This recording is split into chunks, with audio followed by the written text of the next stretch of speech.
also have the mechanized infantry, and that can, I think it's, oh, here we go. Yeah, you can see how to upgrade it right here. You can upgrade to heal instantly heal this unit. You can give it 20% combat strength when fighting in rough terrain. Rough terrain's like, you know, these kind of hilly dunes or the forest, or maybe when you're fighting amongst a herd of sheep. That may be pretty rough. I do not know. But I'm just going to throw in drill 1 because drill 1 is awesome. So, unit needs order. You can see that this helicopter I actually have... Oh, see, there you go. You see it attacked it twice. You can liberate it, annex it, create a puppet, raise a city. And you can read the tooltips there.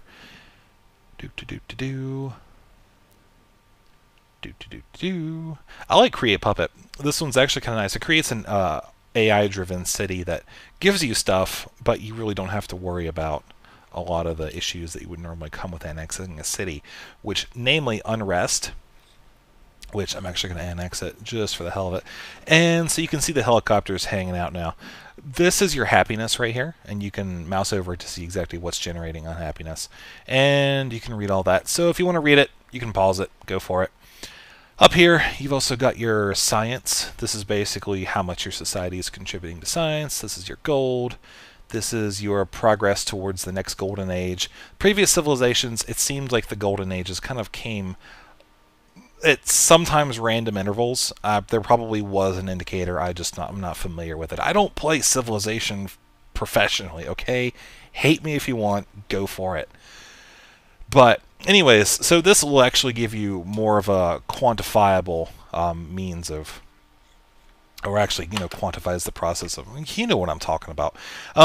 Anyways, makes it quantifiable. And so this right here, this is actually your experience towards your social policies. So what I was talking about earlier with the talent points for your civilization, this is your kind of your experience meter. And this is how many points you get per turn. And this is your resource income. Income as compared to usage.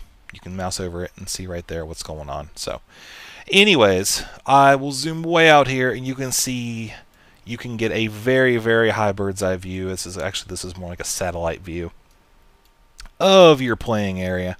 And so yeah, you can, I like the water actually. They did a really good job with the water. I'll zoom in. You can see it, the reflections right there. Very, very nice job. So, and there's unique points in the map. This is Mount Fuji, and when you put a city adjacent to it, you get some additional production bonuses.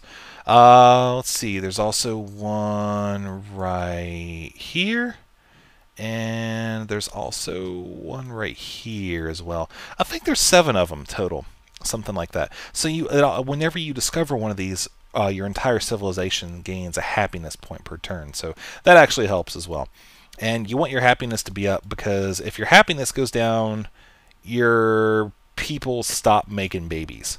So you don't want that. You definitely want them to keep pumping out the kids, because that's how you grow and wipe out all humans. I mean, kill all the opposing civilizations. I love humans. I don't know what you're talking about. I'm not a robot. Okay, so anyways, that is pretty much the super, super quick gist of it. It's very fun.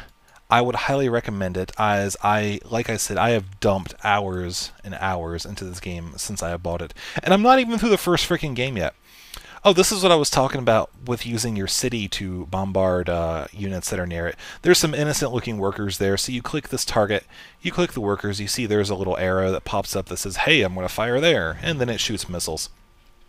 And you'll notice there's kind of a technological difference between me and my opposing forces. I set this on the next to easiest difficulty so that way I could become accustomed to the changes that were put into Civilization 5 and just goof off, have fun, explore the tech tree and whatnot. So, like I said, that's why you've got, you know, riflemen fighting hinds and frigates running around and whatnot. So anyways, yeah, it's definitely it's fun for the casual and the more strategic oriented minded alike.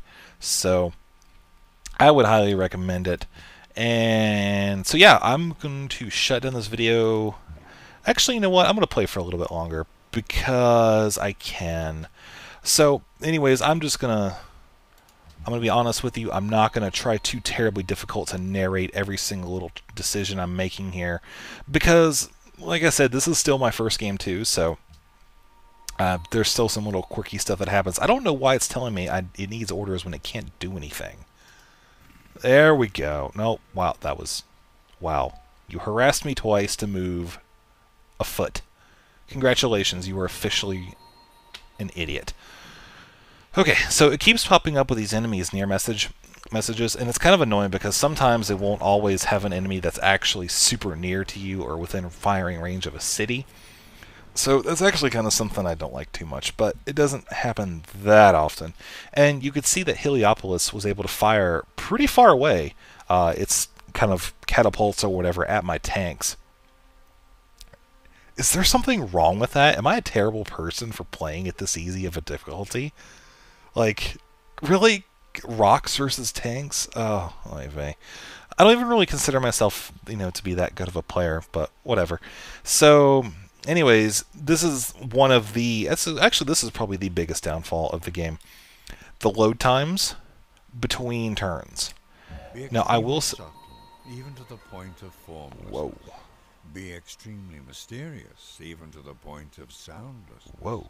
Thereby, you can be the director of the opponent's fate. Yes. Okay, so something I just researched has been completed, so I can click continue. And you can see that a giant icon appears right here, and I can go nuclear fusion, ecology, or mass media. Like I said, this is just about done. I've explored everything but pretty much this chunk right here. So I'm going to go to nuclear fusion because it's going to get me future era and giant death robots. So definitely need me some giant death robots because that's what Anaris is like. So I'm going to go nuclear fusion, and enemy unit has been spotted in our territory. And this is what I'm talking about. Like, really? It's like a worker, and it's... Oh, okay, I guess I should warn the deer. Deer, run away! You're gonna get worked by the worker. I don't even know what that means. Okay, so unit needs orders. Alright, check it out. We got a modern tank here. You can see that later on the units do get a few more options, and they also, the options available will vary on the unit and its ability. So this one, this is its health bar, 8 out of 10 hit points. I'm just going to tell it to heal because I can. So we're going to have a leggy trip through the clouds all the way over to my mechanized infantry, which are invading Alaska. So this is not an ode to Fallout 3. This is just me securing my border against the Japanese who have taken over the North American continent. So riflemen, we upgraded those earlier. I'm actually just going to upgrade them again to infantry. And you can see their strength goes up a little bit. And that's really the main point of it.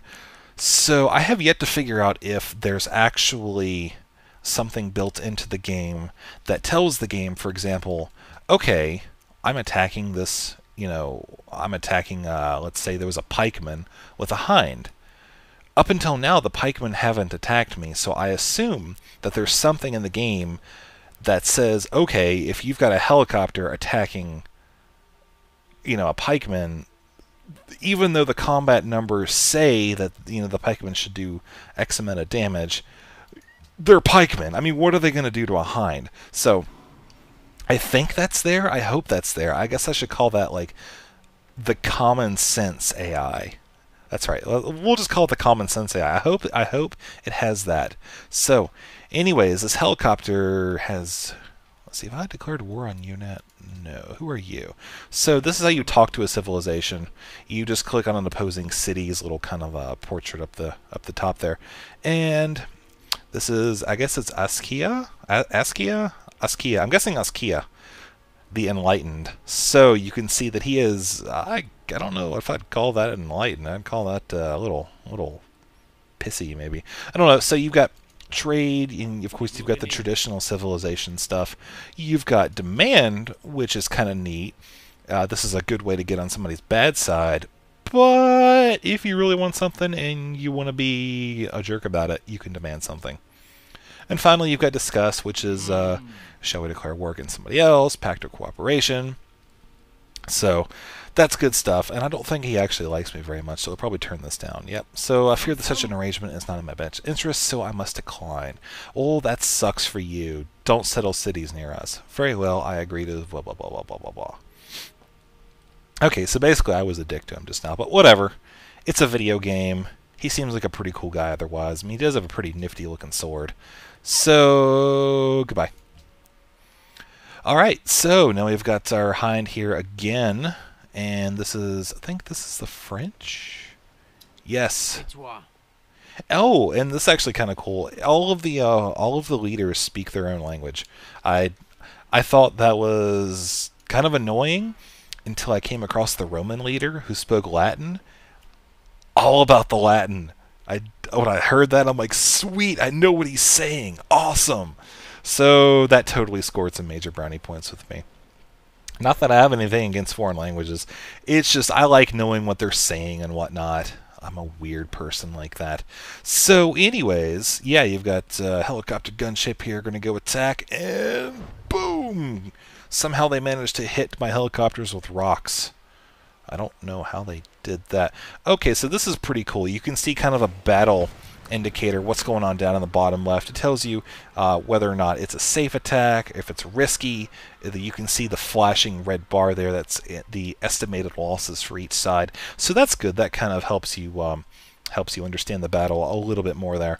And one of the upgrades I have for the helicopter is logistics. It lets me get one additional attack per turn. So these things are actually really dangerous because it only takes 2 shots of my helicopter to take a city. As you can see, just took it.